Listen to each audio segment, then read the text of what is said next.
Hello, everybody. Welcome to episode 110 of Music Real Talk with Marbin. Yes, it is 110. We've been MIA, I know. We've been awful, busy, doing other shit. I can't see you, by the way. You can't see me. I did until you started recording. Some bullshit. Well, Yeah, here I am. cool. Cool. How have you been, man? Cool, I had a lot of stuff to talk about, but I already told you everything. I guess other than one thing, What didn't you tell me? that I don't remember why I thought about it, but Alan Holdsworth, Huh? you know what the thing that everybody, we have two things that everybody says about him. Yeah. One thing that he's an alien, Yeah. and the second thing, you tell me, what's the second thing that everybody still says about him? Um, that he's from the future. That is from the future, right? Yeah. That's what I was thinking about. But if you are actually in the 70s and the 80s and you are from the future, the music you would do is the music that's happening now. Do you understand what I'm saying? That it'd be Like if somebody like would be mumble in rap. the 70s and will play Casio and be like then everybody would be like, this guy's from the future, man. This is It's crazy. like he's from a fucking cave. That is true, but imagine like the energy of the 70s, like when Weather Report, like bands like that were still coming out, like like it seemed like all you gotta do is just keep making new instruments and we're gonna come up with new styles of music. And then the synths hit and it's just like, nah, fuck that. It's amazing. Something that I told you about yesterday, but I'll say here, it just blew my mind, is that right now a phenomena that I was not aware of. I'm starting to see it happen, especially with Spotify, as we move forward in time, how some older acts maintain their size and some medium-sized acts are disappearing. Like if you think about, let's say, Miles Davis or Weather Report, they're kind of in the circles. They're still just as talked about, but somehow tribal tech is getting smaller and smaller. Like they had a lot of machine and a lot of impact behind them for a while, like the little bit of fusion machine that there was, some record labels, and but like now, it's like the test of time is shrinking this size artist. It's very strange to see. Well, also some people are just not hip. Like Pat Metheny went from being the biggest thing in jazz to nothing. Yeah, Like yeah. it's not nothing, right? But it's like It's weird. When I started Berkeley, I mean, it really felt like Kurt Rosenwinkel just took over. Like with the students. Like I think 3 years before, Matheny and Schofield would still be the hip thing to do and to study and to shoot for, and then and then it just changed. But yeah, it's weird talking about that. I was reading. Pat Metheny wrote like a post on Facebook, like an obituary kind of thing his career. for I think he's doing fine, but for Mick Goodrick. No, he's doing better than us. But I'm just Yeah. you have to admit that he really went like out of favor with everybody. I think his audience still remembers, and I think he's also like um, he's done not making a lot of money, so he's only taking like either a No, he's solo making tour bank. or like a trio tour where it's just his overhead is nothing and he's playing huge places. I guess is out of favor with the jazz audience. I guess that's what I meant to say. He's not he didn't manage to he didn't manage to roll his career onto yet another generation.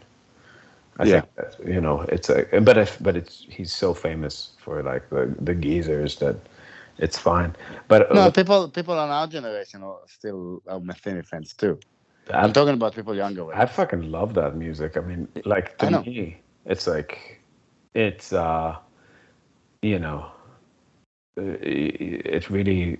I listen to some of the stuff and I'm like, just like, am I gay? It makes me. It's like so. It's so smooth. I mean, yeah, we've talked about it before, but like this thing where he flipped out on Kenny G. It's like he is literally the closest thing I listen to Kenny Kenny G. G. Yeah. You know, which is funny because his music is not that extreme, but some moments. I mean, Longest Summer is a wonderful song. It's Yeah, just but it's a gayest killer shit in the solo. world. Like Kenny G doesn't play solos like that, you know Right. what I mean? I know, but you can't. I don't think you can actually make solos this epic um, without like in that kind of flavor, without Without the dipping music be over. in, Yeah. without like that diatonic kind of pop It harmony. has to be, yeah, it has to be over the top. Yeah, it's like it's almost like it's a season finale in a Korean drama. That's like the kind of emotions we're dealing with.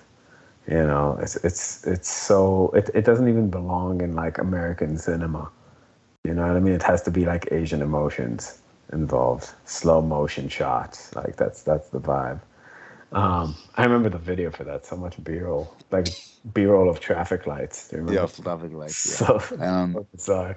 Um, but no, he wrote like this big obituary for Mick Goodrick about time, and then I found out but that they he killed him. wasn't. No, Mick Goodrick wasn't his guitar teacher What? ever. Are you fucking shitting me? No, he just they played a lot of duos together in the 70s, and then for a while they both were guitar players in the Gary Burton band, and then Pat Metheny was the guitar player in the Gary Burton band, and What? they both were on the faculty at Berkeley for like a Is- summer program together. Did you tell me that? Or did somebody else tell me that? I mean, I studied with Mick Goodrick, and I think like it was something that like everybody knew. What? It's the most fucked up shit in the world, What the fuck? right? I don't know. I don't think I can find a guitar player who doesn't think that that's true. And I read it, I was just like, whoa, like, because I took some fucking lessons with Mick Goodrick, and if I didn't think that he was Metheny's guitar teacher, You would have paid even I'd less attention. dude, that fucker did not like me. Uh, it's it it it's not that he didn't like me. He just had like this like factory mentality with students because he has such so many of them, you know, of like what you do with your typical students. And I'm sure like he had like his guys that he was like put that aside and Yeah. like do what he would consider the real shit with. And I never got that from him. Yeah. There is something. Listen, there is some. I want to say. No, I know what I want to say, but I thought about something else before I want to go into a slant. Mm. Never mind. We'll go into a slant. We'll think about our stuff later. That there is something about. You look at them, at the people that didn't like you or me, but they didn't like us as students, but they don't like us as adults too, like that type of person. And I'm Yeah. not saying even they don't like us as people, because we get along with some of them just fine, but it's just the unwillingness we have to look at music the same way they do. And the same thing that happened to us with Tetsuoda. It's just they we look what we look at what we think is good, they think is shit, and what they look at they think is good, we think is shit. Mm. Let's dive into that a little bit because we didn't No, do a but you know what podcast I mean. since that happened. I know we'll talk about it, but I'm saying with Mike, what's his name? Mick Goodrick. Yeah. It's like it's it's like you obviously don't like the same thing. It's obvious. Like it takes a second to know. Like Hmm. how you immediately know when somebody doesn't like the same shit as you. Hmm. So it's not like it's a mystery. When you came there, the stuff you want to learn, like how did it go? Like he shows you what stuff you're interested in, what stuff you're not interested in, and the way you look at him, the recordings you talk about. Do you know what I mean? Hmm. It's just Well, I mean, I think there's a real process. I mean, I know that as a teacher, there's kind of like this moment, really in the first lesson, where you're sizing somebody up as a student, just to kind of yeah. see what they like, who they are, and you know, I would say that like almost all of the judgments and all of the direction, like especially if you see a lot of people, you kind of know how it's gonna go. You know, I feel like I have a pretty good instinct about how it's gonna go. But when you're dealing with people like that age of like college, you know, people still haven't become who they are, so it's a little bit different. You know, it's I like don't, they're serious but enough. I don't agree. You can tell it in high school already. Yeah, I don't know. The structure of our lessons was just it was weird. It was like Steve Swallow tunes, like Falling Grace and like that shit that like literally made it to the real book because he was buddies with whoever was compiling the real book. Like that was literally like Gary Burton tunes, that kind of like weird 70s harmony with tons of like inversion of triads in the charts and like we like just it wasn't even like Wayne Shorter kind of harmony. It was just semi pop. And you Like don't think you could tell that. that you're not into it? That's what you're trying to say? No, no, no. I'm sure you could tell that I was not into it, but like that's sort of the place he was like pushing it. And It's not even not into it, Danny. It's the way you talk. It's the way you dress. It's everything. yeah. It's Listen, when I get very occasion that I have a student, I don't care about what music they like, because as far as I'm concerned, whatever saxophone player they like or whatever music you want to play, they should learn how to play in time. They should learn how to play in the harmony, Hmm. right? Whatever we want to do, even it starts with time, and we should have some technique on saxophone. Hmm. So what? It's even like time and technique. So it doesn't really matter what they like in saxophone. Hmm. And I actually also see it in a way that the more you're around me, the more your aesthetic actually is gonna be like my aesthetic. Because once you hear, for example, once you understand subdivisions, you can't listen to people that don't understand subdivisions. Like once you understand subdivisions, you can't listen to the Mark Turner album we heard, the Hmm. latest Mark Turner album. You can't listen to that and be like, oh, I don't this think is good. I Do you don't know think what I mean? just subdivisions is what makes that specific recording unlistenable. That Everything shit, there is that was the such a sound is piece of terrible. shit. Everything. It was one of the. It sounded like a joke. Like it sounded like a parody of jazz. But I'm saying that if you come and take lessons with me, eventually you would not like this music. No, that's But possible. I mean, you I could. I've had. I remember one guy who I got him when he was in high school, and he went to the new school, but I got him before, and I kept telling him not to go, and then he went, and then he never took lessons again after that point. But it was I could tell that he was just trying to decide like who he's gonna be when he yeah. grows up. He wasn't dressing like these people, and he wasn't really like he was checking out like a lot of things simultaneously, and still wasn't too sure. Was still kind of open minded about whether something sucks or not. But yeah, you move there, you go to the dorms with these guys, you go to the parties, you need to be hip. It's like a lot of people just. It's sort of like I feel like in jazz school, you have people who truly worship these players, these New York players, and people who just conform, just literally learn to love it. There's a lot of like aesthetic spinelessness going around where I believe them that they love it. I just don't think they remember what it's like to actually love something in music.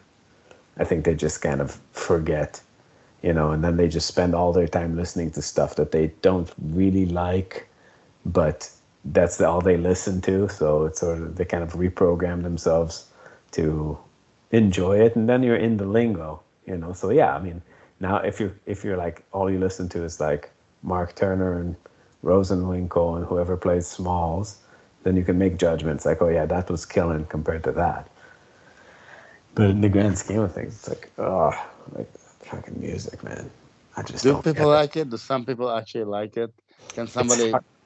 can somebody listen to that recording and be like, that sounded good? I just don't understand. I would love it if somebody could like explain to me in words what exactly they like about it. Like what Can I look up the name of this recording? Somebody wants to take it upon himself. to explain to you why it's good. Why it's not the biggest piece of shit I've ever heard in my life. It's called, well, I know what song we listened to. Mi- Some of that music like exists at I mean, I definitely would prefer to listen to like a guy like Kreisberg over like Rosenwinkel. Oh, that's the name of the album too, Misterioso. Okay. Misterioso. It's like the monk tune. Hmm. It's from 2022. Jefferson Watts, Mark Turner, and Orlando La Fleming. If somebody wants to listen to that and tell me why this is not the biggest third battle in their life, then please explain. All right. So we need to talk about some things that happened since the last time we podcasted. So what happened was we played a bunch of shows with this Chicago upright bassist who's actually very good. We made those videos that I'm sure some listeners to this podcast saw them, where we were playing trio with a bassist and this guy Ethan, and he's a very good soloist. But our time, just we don't have the same feeling of time, and it was weird because it was like we didn't have synergy in the recording. Like me and Danny playing, the two of us, is all in a lot of ways. Like even though it's not as full of a sound, time wise, and just Vibe. vibe and the maneuverability of the machine, really, like the ability to take turns. It's It's also it just sounds more cohesive in some ways. It's weird. it's weird. Yeah, we did not have a synergetic connection to this guy where the sum, the sum was larger than the parts, and somehow, yeah, we were not very happy, even though he's a very good player. But anyway, so I have those Tuesday gigs at Reggie's. In one of the weeks, I decided that I'm going to try something new because up till that point, I either did fusion stuff or gypsy jazz stuff. But I decided I'm going to hire him and then bring this guy who was like a Chicago jazz Staple. legend, Chicago staple. I had like a gig for 20 years straight in the Green Mill till he somehow got fired from it, which is also a funny story. Because, yeah, he was like, what happened was this drummer, I got hired to play a wedding with him. And the guy that booked it, like, told us that, like, warned me that this guy's like a little bit off his rocker and that he got fired for the Green Mill because he was like too extreme politically. And I was just like, oh shit, this is gonna be great. Like, and I went to this jam session that he hosted, and I just wanted to like bro out with this dude. I just didn't have an in. Like, he was in the middle of a conversation with somebody else, but in my mind I was like, yeah, man, like, what is a woman? Like, just like kind of go there. Like, I'm from Israel. But then apparently I went on his Facebook later and he's like, Antifa, like, we need to organize a rebellion against the government, communism, all this shit. I was like, woo. That could have been close. Anyway, so I hired this fucker to play the gig, and Danny came. So it was the two of us and the two of them. And first song, I just feel like somebody is digging like claws in my back. Like they were just vibing the shit out We of me. were vibing Danny a lot. Yeah. Like so bad, and I was playing like with the way I play, like, strat, distortion, not trying to, not trying to play the way I think they want me to play, just trying to play standards the way that I would play them. And it was, More out than usual. I also did stuff that's more out than usual. It's not more out, it's more dissonant than usual. Like stuff that you wouldn't do like on 7 chords, you would do more. Do you know what I mean? It's just stylistically it made sense. yeah, but like they were, I lost the form on all of me. which I think Yeah, I failed. fucked up the form on Nuage, and then I was like, jumped right back, and I was like, so upset about it. I was like, dude, why upset about Yeah, that? but it's like it was. I play all of me every fucking day. I don't accept. I just don't accept that it's my fault for ever Oh, losing. I know. That's what I'm saying. I know what it's like. It's like, dude, that's what I'm saying. I know what it's like. It's It very was strange. it was like it was like they were trying to throw us off the music. Danny was doing the thing. I actually had a. I don't know if I end up re-recording that video. About in the sex therapy thing, about the time. Mhm. Like I thought. I think maybe I did. I think I did. That I tell people that it's a good exercise if we have any friends that play music, and it doesn't matter what level, just to play and see if the friends can jump That was it. in. And Yeah. I was explaining how the first time I did it in a clinic was in Utah, and the people weren't good, but I was like, okay, I'm doing it, and the drummer could jump in right away. Somebody I Mhm. never played with before, and if it takes you a while to jump in, there's an issue. Anyway, Danny started all of me, and the drummer jumped in such a way that nobody understood. Like the disconnect was so big that we had to stop Yeah. on all of me. Yeah. It was We were crazy. on stage and we had to stop. It only happened one other time that I can remember in our history of over I still 2,000 remember what shows. I played. I was like boom, can, do, ga, do, ding, ding. Wait to do. And then he jumped in like with like an Afro-Cuban kind of. In which again, I don't know what the time was. I don't know what the feel was. It made no He in the sense. middle of the It show. Middle of collapsed. the show, it's like, hey, are you wearing earplugs? And I was like, no. It's like, it's so loud. It's And it's told just, Danny, you should have told me you're gonna play electric. It's like, what? why, dude? It's like, just stop playing fucking brushes. You see, that's 100-watt head, you piece of shit pussy. Like, just bang the drums. It Fucking did. That wasn't the issue. It yeah, wasn't the issue. He just doesn't like the sound. yeah. He doesn't like what you played. That's it's just the way it was. Yeah, Or like they vibed us on the songs. Then we would call it tune, and another tune was like, oh, it's the same tempo. Or like, oh, it's another swing tune. Like, let's do a boss off. And I'm like, what? What are you talking about? What are you talking about? It's the same tempo. Yeah, but it's a different song. yeah.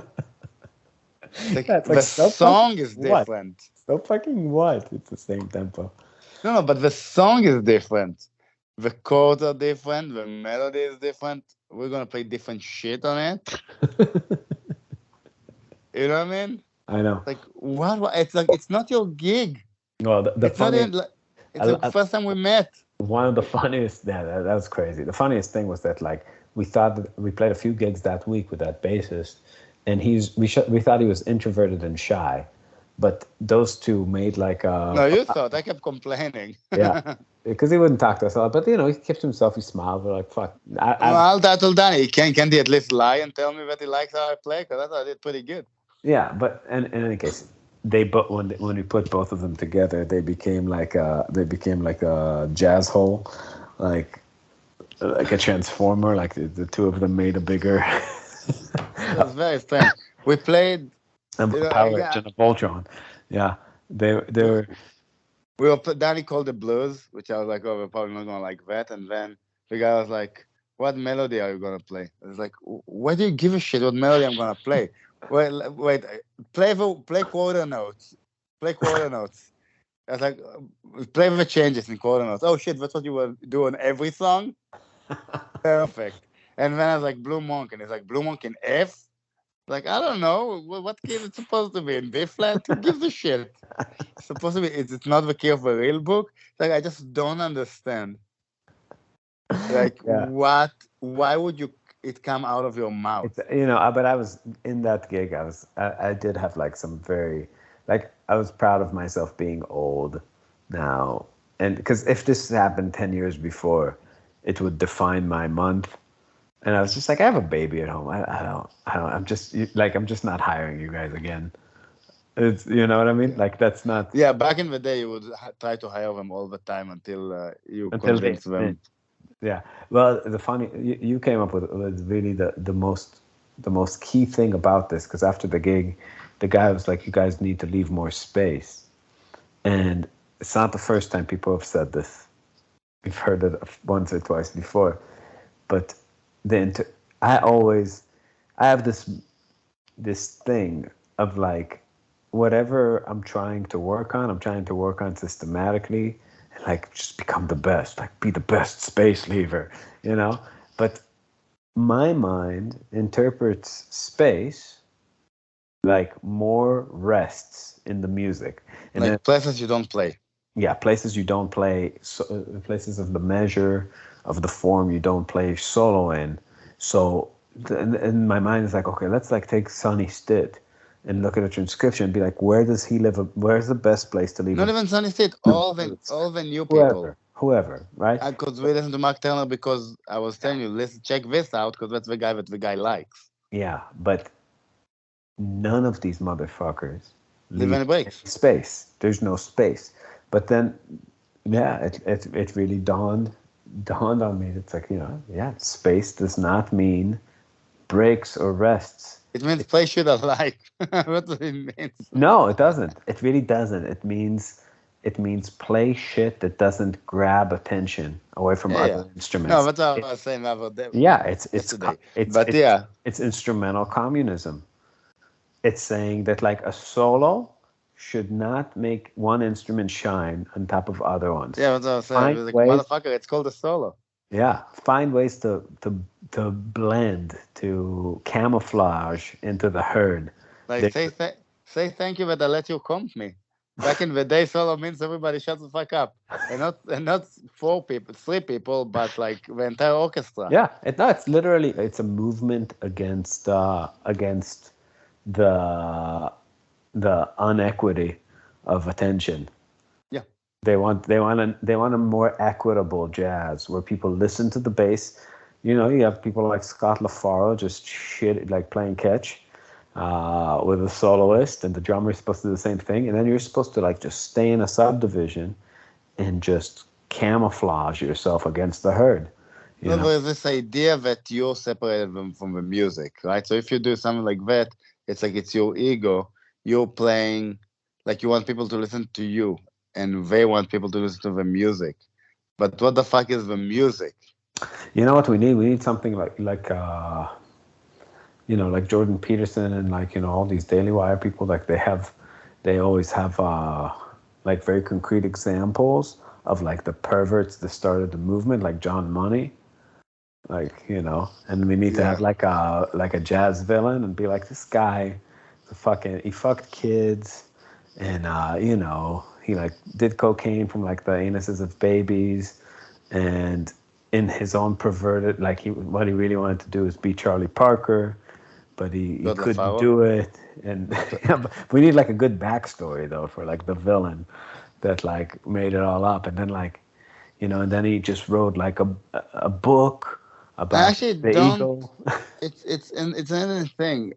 I I think that the institution that came up. So if you look at, it's just the institution of. That's another thing we talked about, but it's not on the podcast. But if you look at jazz, it seems like jazz died between like 1980 to 2000, right? So I'm not saying we had some fusion people. That's true. Um, but that's a good example also of Pat Metheny and Michael Brecker. But now with Instagram, he gets a little bit more clout. But Mhm. it's like those people became really not popular, Yeah, or right? already in the '60s, like with the Beatles. Yeah. No. But I'm saying, like, if you look at jazz students, they skip basically the 70s, 80s, 90s, Yeah, right? not the And the '90s, but '70s, '80s for sure. whose 90s Kurt Rosenwinkel? Yeah, those guys. So No until doubt. late 90s, so until Yeah. Kurt Rosenwinkel basically came back, right? So until the 90s, I guess until the 90s, yeah. You have all those people that never, like even the most famous people from Mhm. that period, like Wynton Marsalis and I don't know, Terence Blanchard, all that type of people. It's like it's really they. It's not connected in a way. They didn't connect to like nobody is a Wynton Marsalis fan. Do you understand what I'm saying? That's a jazz student. Like I've Yeah, never heard a jazz student says, "Oh, I love Wynton Marsalis." I Or think I it's never. out there. Hmm? I think it's out there, probably like Juilliard or something weird. It's more I'm connected. not saying there's no like zero people, right? But I'm saying it's like I've never heard it. It's not. It's not hip right now. It's It easy. wasn't hip 10 years ago either. Yeah, that's true.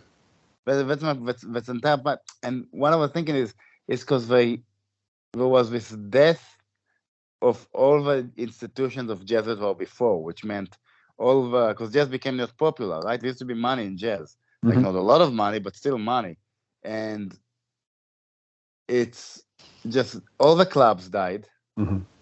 all the booking agents died, all the managers, like they died, or like I mean, like didn't have work anymore. Hmm. So there was no more work for a huge chunk of the musicians, right? So yeah, obviously the most famous musicians like Pat Metheny in the 80s, all these people.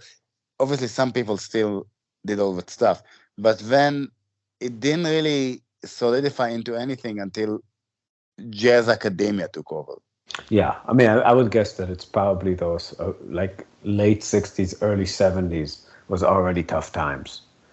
Yeah, Because it's like that's really that period before academia and the new institutions and like the museum, approach to jazz, which really Marsalis is a part of that.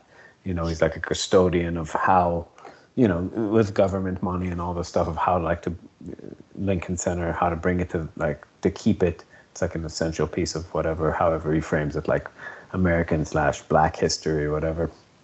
And then I would say that's one powerhouse that's maintaining it. The other one is obviously the jazz schools. But yeah, before those two popped up, and at the same time, like the youth was only interested in rock now, and then prog and fusion. Like it was really, really rough times for the straight aheaders. And you could see, I mean, like people like Cannonball, all of a sudden, like they're growing fros in the '70s, and like wearing like jeans and no ties and trying to be hip. yeah. And Sonny State is playing Mr. Bojangles. Yeah, It's like it's making horrible albums one after the other. Him and Cannonball. yeah, And yeah, it's just. And when academia came, and it's just this institution is just mediocrity and not sticking out and conforming. It's just the name of those institutions. yeah, yeah. It's pretty incredible how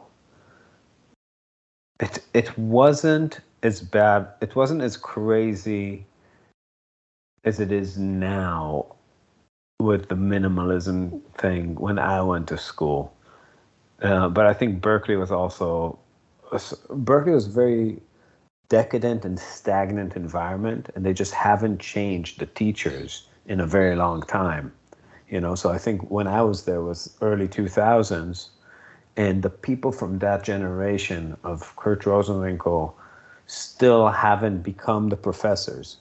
Like the jobs were people were just holding down to the job. So the people that were there were sort of jaded fusion people, that weren't very good at it, but they were still like, it was clear like they liked Metheny and Schofield and Scott Henderson and Holdsworth and whatever, Wes Montgomery. It was still people that were connected to those times. Like, Yeah.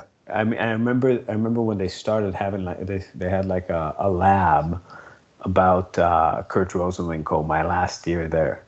Like Bruce Saunders, like one of the guitar teachers there, just transcribed a bunch of stuff and like not because he was older than Kurt, but just because there was it was a competitive Was demand. teachers. There was demand, and he was just gonna have a successful lab and make some money. Yeah. So I would say that like this, like the golden, what people aspired to. Some students really sounded like Kurt already, but what the institution drove you to was to play hard bop.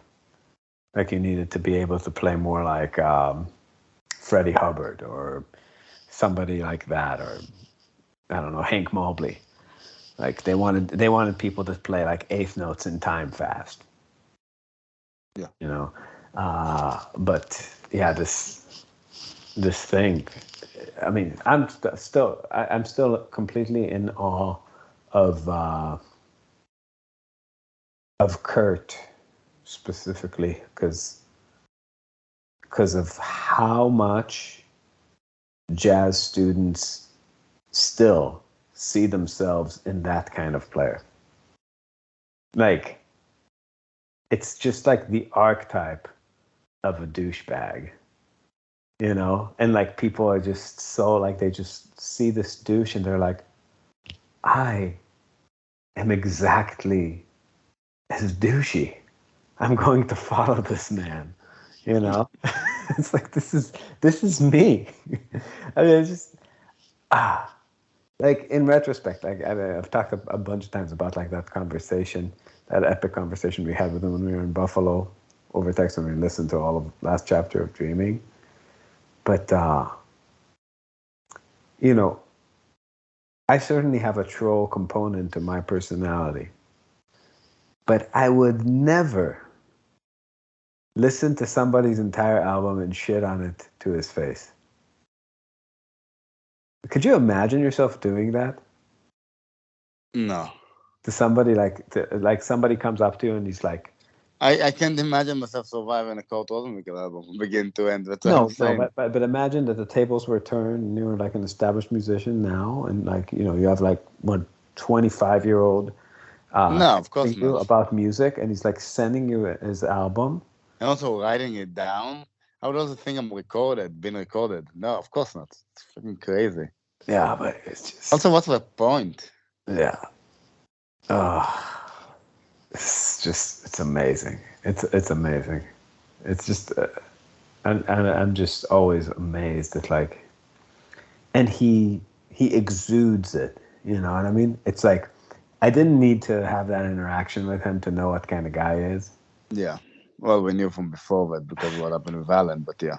Yeah, my favorite moment with him still is when he was on Rick Beato. It's like, and Rick, yeah, I just love your like big fifth interval video. And when Rick Killing. inserted the like him, Just killing, like, and you're just killing. You're such a good dude. I mean, I like that video. Like he looks like he's gonna have an aneurysm. Like he looks like he's having a stroke on the guitar.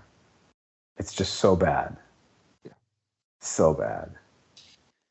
this thing is like of degrading yourself to like Beato.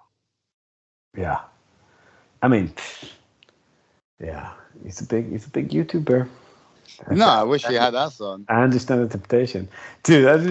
I would just actually love to like this is like actually like just Google things like, dude, like that thing you did with like, you know, I don't know, like big interval leaps, octave displacement, E flat major. It's just like just moved me so much, man. I would be like, dude, your contribution to the world of music is insane. It's like the amount of people right now with perfect pitch. Like I think it's like 70% of the population Good. thanks to you. Just like Oh wait, I'm getting something in my ear. Wait, it didn't change at all? Wait. How many people bought your book and didn't? Oh, sorry, I'm sorry. No, just to egg him on and be like, this is so great. Like you did so well. Like the amount of people having perfect pitch and gonna be into music now. you know, yeah, the internet is wonderful and horrible. I mean, there's something about just being able to find the answers without practicing. It's so bad. I tell you what the real problem is, and that's another thing I was talking about a lot, but I just cannot stop talking about it. I thought about another win that I was walking around with my daughter. It was the first Halloween. She's 3. It was the first Halloween. She was super excited. She loved Halloween. And they really do it, like here in my neighborhood, in Bayview. And they have like 10-foot skeletons, you know, or 12-foot, I don't know, like humongous skeletons, like bigger than the houses and stuff like that. And then some stuff looks good. It's true, right? But most of the stuff is just like everybody buys it. It's like everything is the same. Do you Yeah. understand what I'm saying? It's like if you look to you go to everybody you talk to that wants to have a garden wants to have the same shit, but it's not that just they want to have the same tomatoes. Like the tomatoes that would make it are the tomatoes that are easy to grow, and Sure. then it's like whatever flowers is whatever is easy to grow here. So there is just this minimizing of everything. Everything is being minimized, and nobody is doing it on their own. Because why would you do it on your own, right?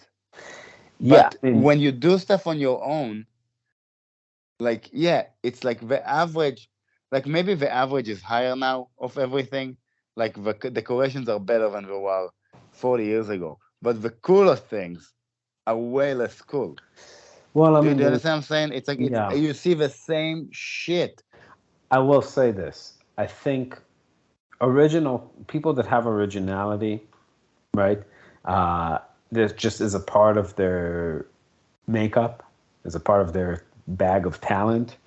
Um, to them, it's important to find their own way of doing things. And I see that with students. It's just like, some people, some guys that have it, like, they'll take what you say and they'll play around with it till they find something. To them, things aren't so concrete. But the people that are just trying to learn something, with students, it's very like students that ask you for like exercises or warm-ups Yeah. or Oh things yeah. like that. It's that's what they're telling you. They're telling you, I don't have that compartment in my brain that tells me what to do with things. I need you to tell me what to do, you know and that's okay. Like maybe it will grow one day. Maybe you'll get better at your time and your technique if you do some things on repeat. But the real problem is when you have people who just don't even do the reps and still feel like they study. And I think there's a lot of that going on online right now. I had a guy write me the other day like, hey man, can you he wrote me something about like take five. And like, Okay. can you show me? And it's just like I didn't understand like the way he wrote it. Like I thought he meant like take a 5 minute break and show me something for a while because it's such a random question. And then it says, oh, he wants me to show him the melody of take five, and I was just like, this is very strange, And then he like sent me a sound recording where we recorded the A section, and he's like, you couldn't figure out the passing tones in the bridge, like like because it's not just that. And they couldn't figure out the Google. Well, I mean, I don't know, but the thing is, if you're even doesn't matter how bad your ears are, if you're patient You'll and get it. maybe you'll slow it down, it's not that you'll get it. You'll get so much on the way to getting it. Yeah, you'll get You something. you are going. No, it's not. You're not going to get something. You'll get everything you need right now. You'll Yeah. get all your problems. At a lot of times I think people are like, okay, what? It's going to take me a fucking year to like transcribe this lick. Why don't I just look it up? It's like because you have hurdles on your way to learning things. And Yeah. until you confront them, you're going to have the same exact hurdles on your way to learning anything. If you can't pick up like, a bar, I'm not saying like you need to transcribe a whole Coltrane solo. That's always a waste of time. But if you can't pick up a Coltrane lick, there's some, You're really into. yeah, like if you heard it a bajillion times and you have no idea what's going on, and you also, the part of your brain that's telling you to figure it out, you've managed to suppress it to be like, I'll Google search it later. It's like, dude, it's hopeless for you. You gotta spend some time with the bits in music that you like and put them on your instrument. It's very different what I'm saying, bro. What I'm saying is what I told you about AI, which is another thought I had, which I talked to Danny about already, bro. The thing about everything in this life is replaced by something that does 90% of the function at a fraction of the cost, basically. Mm-hmm. And that's the same with music. Like the cost can be, like you said, a fraction of the work, right? So the real book give you 90% of the function, which is you get the songs and you can play together. with a fraction of the work of learning the song from, ear, from your ear. Mm-hmm. Do you know what I mean? Mm-hmm. Now you lose a lot of stuff on the way, and you get the songs wrong. Like a lot of the chords are wrong, Mm-hmm. including a lot of the songs that people play the most. Yeah. So the example I was giving Danny, the first one was about like how when somebody is in the grocery store near my house that I go to, it's you don't you have two cashiers and it's always packed. Like you don't really have cashiers anymore Mm-hmm. in a lot of the things. You do for people that are 90, but anybody that's under 90 is like it's not gonna wait. Right. So, but it's annoying. I don't like doing it myself, Mm-hmm. right? And it's Yeah. not because I'm lazy, because it's quicker and put the shit in my stuff, and I don't want to deal with it. Do you know what I mean? And they And I don't memorize the code for tomatoes. You have to fucking spell to tomato. look it up exactly, and Yeah. it's like just fucking do it, and then I don't get somebody to come and if I bought alcohol, which I don't, but if I did, it's like Yeah. sometimes you need somebody to come and scan something. It doesn't work. I'm saying it's 90%. It's fine, but it's not the same. But it is the fraction of the cost over the Yeah. long run. And I was thinking about how AI paintings. It's like why would anybody learn how to paint anymore?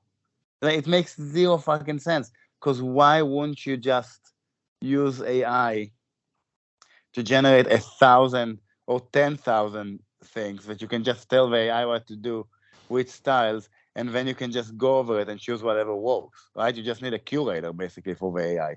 Yeah.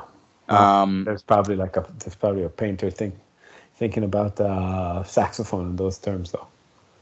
yeah, but they don't have it yet in saxophone. No. But it is true with music. That's the other example. But if you listen to people right now, people they don't have bands. Nobody thinks there's a band. All the music that people listen to in the top 40, like 99% of it, people don't even think it's a drummer. Like the song that I sent you this summer, the Victoria's Secret song Mm-hmm. that was everywhere, right? Nobody thinks somebody played drums on that song, but there are drums on that song. Mm-hmm. Nobody thinks there's somebody who played bass on it either.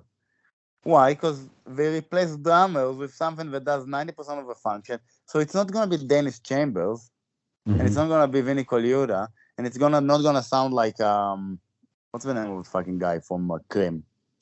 Ginger Ginger pickle. Baker. It's not gonna be Ginger Baker, but it's gonna be better than the kids on the Yeah. block. Right. And you're not gonna have to pay it. You just pay once, and you make as many songs as you want, Right. and you don't have to mix it. Basically, barely have to mix it, and it works. Yeah. So it does 90% of the function, fraction of the price. Yeah, you don't need the fucking drummer anymore. Yeah. Yeah. I mean, what you're describing is just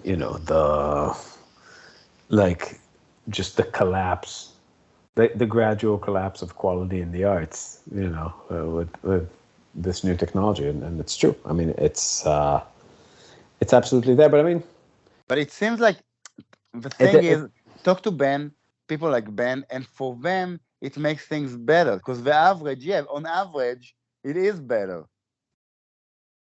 You know, well, I because mean, bands that never had access. I mean, listen, recording drums and making it sound good, you need a nice studio. You need a lot of people that know what they're doing. You need nice gear. you need It good drummers, You which you need don't good have a lot drummer. of them. Right, right. So it's like there's really, yeah. But the truth is that a lot of these people that would be in that situation are better off recording a song on acoustic guitar, uh, with no drums, and it would sound better. And that used to be the solution. Like, the solution before this thing was to come up with an arrangement that you can make sound as good as you can with the tools at your disposal. And if certain tools weren't at your disposal, we're not going to be doing it. Yeah. And I think that's like those pragmatic things made a lot of bands sound a lot better, and made a lot of drummers really, scale down what they're doing to something that was manageable for them in a recording situation. I think a lot of people sort of learned how to play to their strengths, rather than having this ability. Listen, albums like what's the name of that? All these bands like Polyphia and like whatever, where it's basically like a MIDI track that Yeah. these you see these kids later go to NAMM and they can barely play a fucking lick. Yeah. And they don't care. Like they know it, and everybody knows it, and it's like they've made this. I think the younger generation really is starting to like be completely okay with you just dreaming up the music and not having some sort of ability to reproduce it on the fly, which is crazy to me. Yeah. Like I mean, That's exactly it, bro. yeah, I mean, You see, I don't remember which musician it was. I don't want to say the name because I think I do, but I don't want to say the name just because. But I remember seeing that musician's video, and I was like, dude, you can see the cuts in the yeah, middle. yeah. And it's like, nobody cares. Well, I mean, our videos now with the content that does a huge realization for Yeah, I'm making. talking about the playing, though. I I'm know, talking I about know. the playing. I know. Well, I mean, I saw a video about how people make these like, fancy like YouTube solos that are like shreddy. And again, they just have two cameras and they make the transitions between cameras, the cuts, It's Yeah, like, but sometimes you can literally see. no, but some people just don't give a shit, just cut with a single frame. But like a lot, none of this stuff is real, and it's all sped up tiny bits and quantized, and also If you speed it up a little bit, that makes oh yeah, sense. oh yeah, Just tiny bit, probably. yeah, Because you can really tell. and there are apps that also you can put like a clock behind you, and it keeps the clock in time, and it's like plugins with that. That's capitalism at its best. Yeah, when you can control like the clock above your shoulder, and then the different part of the frame is moving at a different rate. Yeah, but it just all that shit matters so little. I don't know, but again, for me, with age, I mean, it's kind of like I feel like you put less and less stock in production and recordings and care more and more about how people play. For me, that's definitely been my process. Like the amount that I disliked live albums compared to studio albums when I was like a teenager in my 20s, and how that flipped completely. Yeah. Like I don't like take all the finish away. I want to see the people. Like that's the only thing to me that's interesting. How people like people's ability to play. There's nothing more interesting than that. But yeah, no, it's very minimal. It's in every aspect, though. I told you can see it in like in Disney movies for sure. It's like in cartoons for kids. It's like the level that used to be like in the art was so much better than the level now, because just you can get away with shit. Yeah. And why wouldn't you? I don't remember what happened to me when I was thinking about it, because I had a situation that I was thinking about it too. But it's yeah, because it's like you very quickly, every person would make. Let's say you need an album cover. Mm-hmm. Our John, Mm-hmm. he need an album cover. So it's like, okay, I'm gonna do it for free, or I'm gonna pay $500 for something right. that's really fucking cool. And it's like, yeah, this is good enough. It's like I'm not gonna pay $500 for something. Right. And I don't know, it fucking sucked. And the Halloween thing, I really felt it, because it was like, it would be so much cooler if people a month before would sit down and start making shit, and then yeah, some people their shit would be shitty, and some people their shit would be cool. Mm-hmm. But this thing of everything is from Home Depot. Yeah. It's like, dude, it's like we all go to Home Depot. Yeah, we saw it in the store, right? Why'd you bring it out? Yeah. We already saw it. Yeah, absolutely. Yeah, no, it makes that. Oh, it's like the people that really go out. It's like the people that buy the craziest shit from Amazon. So it's like even if it was used to be like you have to go to stores and find good finds and cool shit and then put it together. Now it's literally the people that are willing to put the most money into Amazon. That's You know great. what I mean? It's just lame. That's the thing about it. It's just fucking It is, lame. man. Did you see, by the way, different subject, how Kanye, uh, So they like Hitler? Yes, it did. yeah, like on our page, like all of a sudden, like there's a lot of people like the Jews, the Oh, Jews. really? There are more people who did that? There are a bunch. Yeah, I thought they were joking. I guess the one guy wasn't, but Dude, can we just make an agreement? We're gonna stop talking about the Jews. It's not good for the Jews. It's not well, good. the one guy I told you, I told you when it happened. It's like I sent you the Dave Chappelle thing. I I'm like, knew, dude, dude. I knew shit's gonna go down when the two opposing forces in the U.S. are like Ben Shapiro and Ezra Klein. I was just like, dude, you guys are yeah, playing. too much. You're playing with Playing with fire. fire, yeah. Playing with fire. You fucking right and left Jew. Every time Ben Shapiro talks about like this New York Times journalist, then it's always like the Jewishest name. Yeah, it's like just like this. Can you at least change your names to make it more obscure? God, you know Man, what I mean? yeah, It's terrible. yeah. Just please stop. No, I love the thing. I love the thing with Kanye. It's like, it's not like you're not a Nazi, and they treat you like, oh, I like Hitler. I was like, God damn. Dude, you're like he you're lit. invented highways and the Is it? microphone. Is What? isn't it Did amazing? he? I don't think so. Highways? He invented highways? How do you invent a highway? Well, like the material you put on the ground? I Like, think what you. the fuck are you talking about? Yeah, microphone. Highways, no, highways first, because like, what the fuck does it mean to invent a highway? Like, they never thought about visiting other cities before Hitler came. Like, what? Yeah, Did I, they invent to raise the speed limit? I, Like, it's what are it's you talking amazing. It's about? amazing And that then the really, microphone to be too. to be canceled on on banned TV. Like, It's like some people, I guess, are still watching it. yeah. But yeah, dude, it's not like I just don't like when they, you know. But that doesn't matter because he's obviously crazy, and I don't think anybody listens to No, him. no, I, there's a lot of noticers now. It's like the guy that I did the strike back on.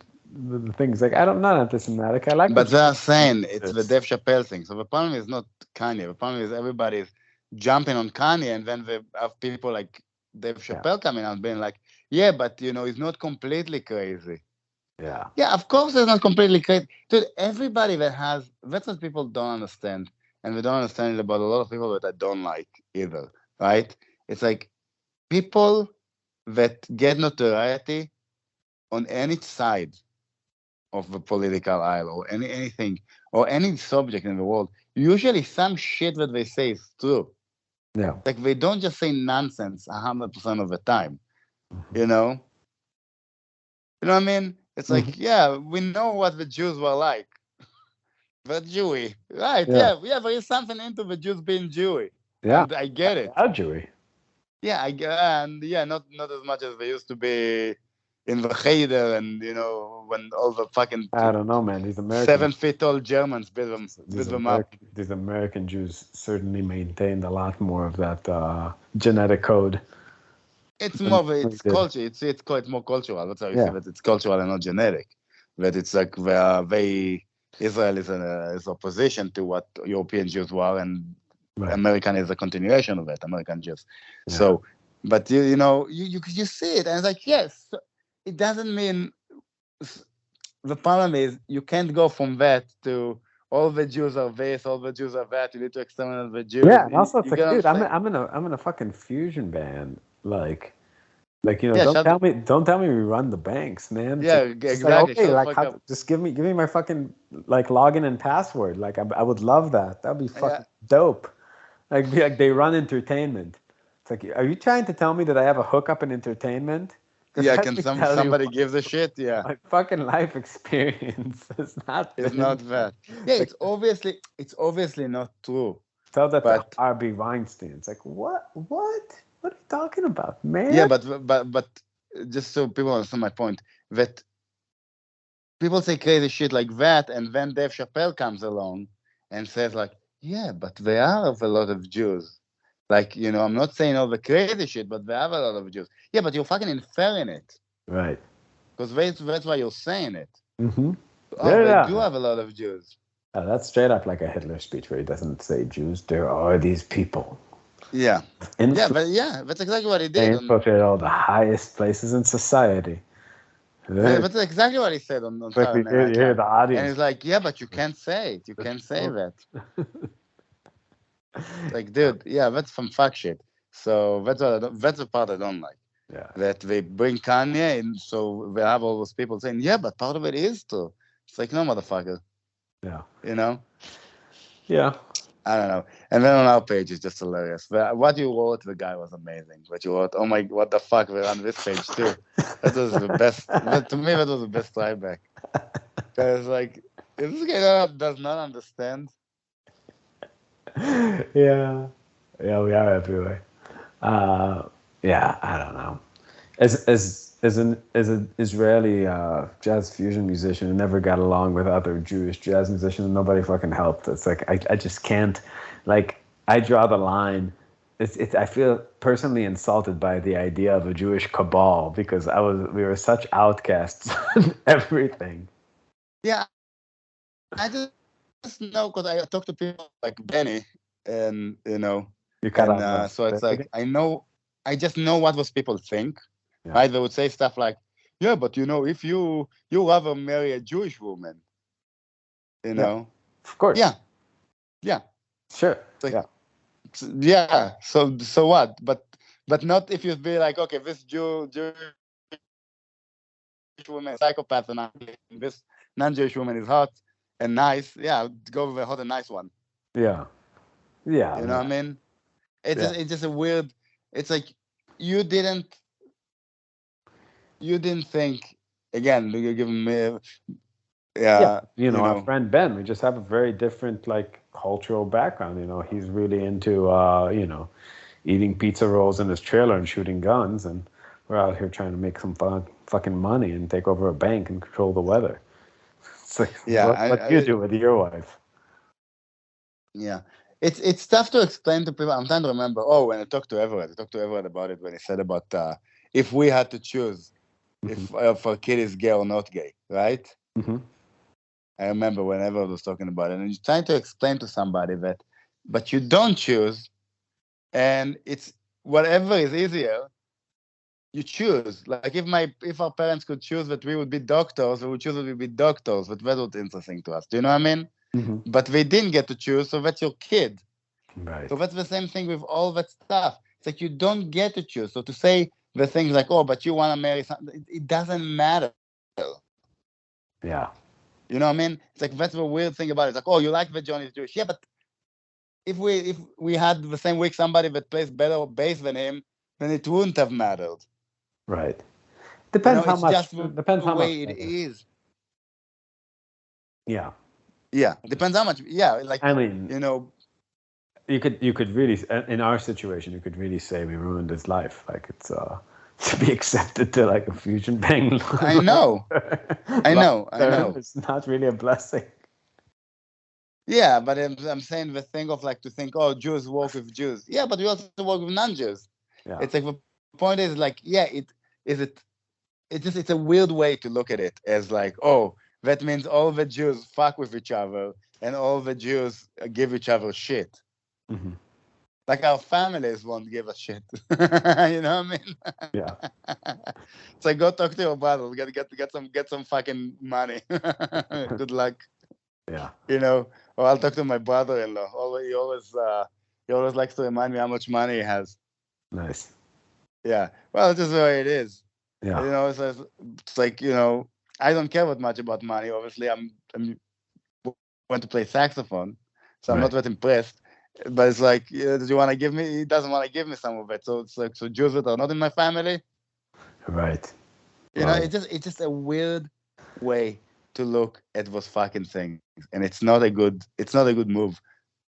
no. That's Jews part. what's It's a bad. No, there's bad things down the pipeline for the Jews. Unfortunately, I feel it. I feel it in my bones. A lot of these people are like, I'm noticing things. A lot of noticers out there. I gotta notice more things soon. Well, we knew it once we started talking about white privilege, and they had the thing that I sent. You got upset at me, I feel like, when I posted it. I What was? remember I posted it. The thing that it was one of the only things. I put it on my Facebook. I don't remember where I posted it. The thing that they had in University of Chicago. What was it? No, it wasn't University of Chicago. It was University of Illinois Chicago, Mm-hmm. UIC. In, that they posted white privilege, Jewish privilege, and then it was talking about. Oh, you're cutting out a little bit. Danny, you're cutting. Can you hear me? Yeah. Oh shit! It's the Jews. They're interfering. They're The Jews are cutting us they're out. setting interference. They're jamming the signal. Yeah. Yeah. I'm just saying that the second that all this shit happened, the second you start to look at groups statistically and see who's overrepresented in everything, I was like, yeah, that's not that good. We're gonna get to us. Well, I mean, we're gonna get to us. Yeah, it's I don't know. It's just this generation of fucking boomers, in America. The worst. Just the worst generation. They just raised such a fucking. They just like overall did such a bad job parenting. At everything. It's really hard. I like to blame millennials and stuff and Gen Z when you have boomers. Yeah. Yeah, it's like these sorry, fucking boomers like just ruined this fucking world with like their offsprings and their lazy ways of bringing them up. That they just really like, if you think the door was open for like Jews in Germany in like the 30s, Jesus Christ, man, yeah, it was like. You know what I mean? It's like those dreams where you go play soccer, but like you're an adult and everybody else is like in second grade. Fucking running all the way to the goal. It's like, boom, CEO. Yeah, on that optimistic note. Anyways, thank you for listening. We're back.